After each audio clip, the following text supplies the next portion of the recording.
know, today we are celebrating Constitution Day. On this occasion, I will be presenting a poem. The poem's name is Indian Constitution. Speech is silver, silence is gold. Our Constitution has many folds. Each fold makes the people bold, the rich and poor equally enrolled.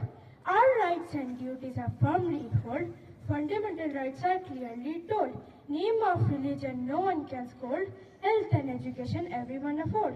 Education price not go high many folds. Directive principle respects the old. Force wards to look after their olds. Keep away vacillation to hot and cold. Ensure the education does not sold. Helps people to keep head high mode. Constitution of India not easily mold. Cycle of seasons, summer and cold. Arise in the nation as early it has told. Farmers make up their inactive mode. Sowing seeds as the seasons assured, they bound to follow as the nature told. Speech is silver, silence is gold. Our Constitution has many folds.